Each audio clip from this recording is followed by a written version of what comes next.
Hi, Cameron from GoldFynch here. Today we'll be going over review sets, what they are, and how to create them. Review sets are static lists of documents that you can create to help divide up your documents into smaller subsets of documents for an easier review process.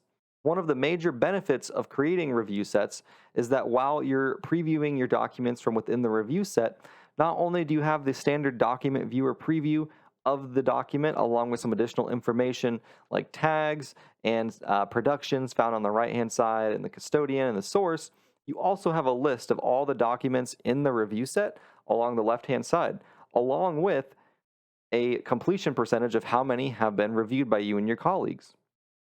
To create a review set, first go to the review sets page using the link on the left-hand side labeled Review Sets. This will pull up the landing page for review sets. On here, you'll see all review sets created by you or your colleagues within this case, along with when it was created and the reviewed percentage. So that way, if a review set is fully reviewed, you'll see it here. If you'd like to create a new review set, first visit the button in the top right corner labeled Create a New Review Set.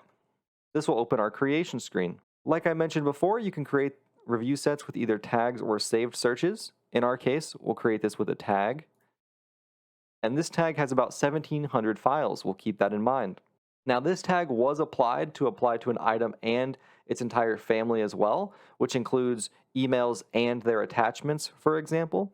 But if this tag was applied not including families, you can select to expand and include their family items as well using this button here. Next, you can select how the files are sorted and the maximum size for a review set.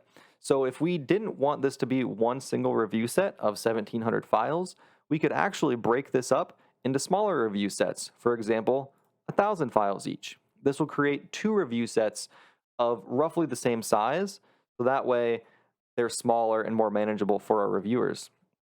Lastly, we'll just name the review set. We'll just say review set for review and click the Create button. This will generate the review set, and because we have over 1,000 files, this will actually create two review sets as shown here. We have review set part 1 and part 2, and they are 864 files each. So now if we go into one of these review sets, we have all of the files that were included along the left-hand side organized alphabetically, and as we go through the documents, we can also see the reviewed percentage is increasing along the left-hand side. So once it is fully reviewed, we'll be able to see that on the review set screen here. I hope that gives you a nice little overview of review sets and how you can use them. Thank you for your time, and thank you for using GoldFynch.